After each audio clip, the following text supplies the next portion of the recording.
E20 fuel से vehicles में issues नहीं आ रहे, अगर मैं ऐसा कहता हूं तो सबसे बड़ी भूल होगी, क्योंकि E20 फ्यूल से एक्चुअल में इश्यूज आ रहे हैं। क्योंकि रिफाइनिंग से तो E20 फ्यूल बराबर निकलता है, लेकिन रास्ते में हो जाता है वो कंटामिनेटेड, यानी अनयूजुअल सब्सटेंसेस उसमें ऐड की जाती है, जिससे पेट्रोल की इंप्योरिटी बढ़ती है। एंड वो इंप्योर फ्यूल अगर आप अपनी गाड़ी में डालते हैं तो आपकी गाड़ी में इश्यूज आते हैं। पूरे इंटरनेट पे राइट नाउ E20 के ऊपर इतने सारे अपडेट्स है, इतने सारे न्यूज है, और आपको भी यही डर लगता होगा कि भैया राइट नाउ व्हीकल लेना सही है या नहीं है, और ये सबके माइंड में चल रहा है। इसी कारण से जो 4 व्हीलर मार्केट है उसमें पेट्रोल ओरिएंटेड गाड़ियों की बिक्री में काफी बड़ी गिरावट देखने को मिली है। डीजल और इलेक्ट्रिक व्हीकल की डिमांड तो बढ़ी हुई है, लेकिन पेट्रोल ओरिएंटेड व्हीकल की डिमांड काफी कम हुई है। अब बेचने के लिए कंपनी क्या कर रही है, ऑफर्स प्रोवाइड कर रही है। यहाँ पे अब आप लोगों के लिए एक अच्छा मौका है कि मौके पे चौका मार के अपने पैसे बचा सकते हो। तो यहाँ पे मारुति सुजुकी की जो विक्टोरस है उसमें भी अच्छा खासा प्राइस को कट डाउन किया, और प्लस डिस्काउंट भी कंपनी प्रोवाइड कर रही है। अगर आप विक्टोरस लेने का प्लान आउट कर रहे हैं तो ये वीडियो पूरा देखिएगा, जिससे आपको पता चले कि किन वेरिएंट्स में आपको क्या ऑफर देखने को मिलता है और कहां पे प्राइस कट डाउन हुआ है।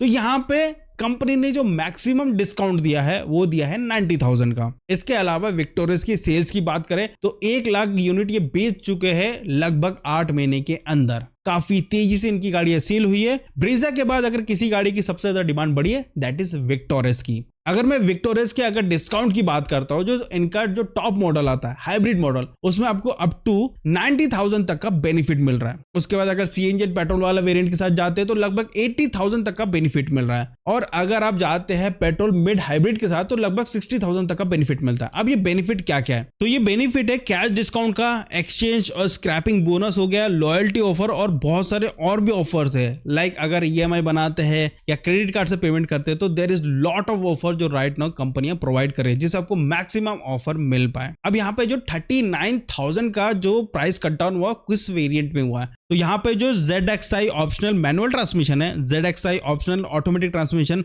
ZXi plus automatic manual transmission and automatic transmission, तो यहाँ पे ये जो चारों मॉडल है इसमें आपको लगभग 39,000 का प्राइस कट डाउन किया गया है। प्राइसिंग की बात करते हैं तो ZXi optional manual and automatic variant की बात करते हैं तो अब जो प्राइस स्टार्ट होती है 13.69 lakh rupees goes up to 15.29 lakh rupees, और ZXi plus optional manual and automatic दोनों वेरिएंट की अगर प्राइसिंग की बात करते हैं स्टार्टिंग प्राइस अब हो चुका है 15.43 lakh rupees goes up to 17.38 lakh rupees. अब आप लोग को सवाल होगा जो बेस वेरिएंट है, मिड वेरिएंट है, उसमें क्या चल रहा है, तो जो VXi है, LXi है, ZXi है एंड ZXi ऑप्शनल है, अब उसमें प्राइस की बात करते हैं तो 10.50 लाख रुपीस से goes up to 19.99 lakh rupees है। तो अभी के टाइम में जो प्राइस है वो कम हुआ है काफी ज्यादा। विक्टोरियस में आपको टोटल 3 टाइप के पावर ट्रेन मिलते हैं, पेट्रोल प्लस सीएनजी एंड आपको स्ट्रॉन्ग हाइब्रिड वाला ऑप्शन मिलता है।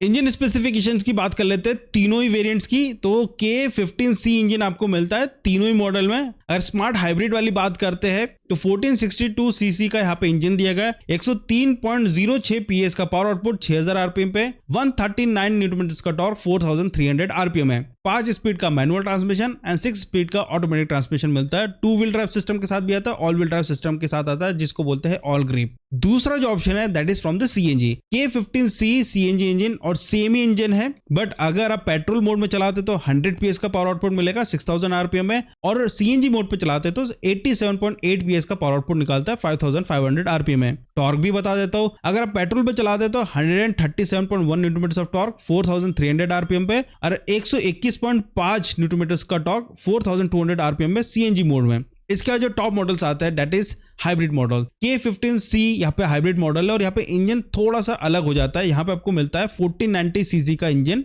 जबकि पहले आपको मिल रहा था 1462 सीसी का इंजन। इसमें अगर मैं आपको बात करूं तो यहाँ पे इंजन पावर निकालता है 92.42 PS की पावर आउटपुट 5500 आरपीएम पे, 122 न्यूटन ऑफ टॉर्क 3800 से लेकर 4800 आरपीएम पे। ये तो मैंने आपको इंजन का बताया। अब यहाँ पे मोटर भी ऐड होता है क्योंकि इलेक्ट्रिक मोटर भी है और बैटरी भी है, तो यहाँ पे बैटरी यूज की गई है 177.6 वोल्ट का बैटरी यूज किया गया। अब बैटरी और मोटर को कंबाइन करके 80 PS का पावर आउटपुट निकालता है 3995 आरपीएम से लेके 5500 आरपीएम पे, और इसमें जो टॉर्क है 141 न्यूटन का टॉर्क है जो कि आपको मिल जाता है 0 से लेके 3995 आरपीएम पे। तो यहाँ पे देखोगे तो हाइब्रिड में कॉम्बिनेशन काफी अच्छा और ऐसे में परफॉर्मेंस भी काफी अच्छी निकल के आती है, प्लस एवरेज भी आपको अच्छा खासा मिल जाता है। बट राइट नाउ इंडिया में जो दिक्कतें चल रही है इस समय, आपके पास 3 अच्छे ऑप्शंस हैं। पहला है सीएनजी, दूसरा है इलेक्ट्रिक, तीसरा है डीजल। अब यहाँ पे आपको देखना है कि आप किसकी तरफ जाना चाहेंगे, क्योंकि पेट्रोल पे अभी डाउट है। तो सीएनजी एक बढ़िया ऑप्शन है जहाँ पे आपको अच्छा खासा डिस्काउंट भी मिल रहा है और आप थोड़े बहुत पैसे बचा भी सकते हैं और आपको उतना इशू नहीं आएगा पेट्रोल ओरिएंटेड व्हीकल जैसा, क्योंकि यहाँ पे आप सीएनजी भराते रहोगे तो सीएनजी भी मैक्सिमम टाइम गाड़ी चलेगी, तो यहाँ पे इंजन में वो इशू नहीं आएगा जो आपको पेट्रोल में आ रहा था प्योर पेट्रोल वाले वेरिएंट में। हाइब्रिड में भी इशू आएगा क्योंकि वहां पे भी पेट्रोल से व्हीकल चलती है जब बैटरी डिस्चार्ज हो जाती है। तो यहाँ पे अगर मैं सेफ व्हीकल की बात करूँ तो वो है सीएनजी वेरिएंट। सो दोस्तों आज के वीडियो बस इतना ही था। आई होप आपको वीडियो अच्छा लगा। चलो तो प्लीज छोटी सी रिक्वेस्ट, लाइक से सब्सक्राइब जरूर करेगा। मिलते हैं अगले वीडियो में, बाय बाय।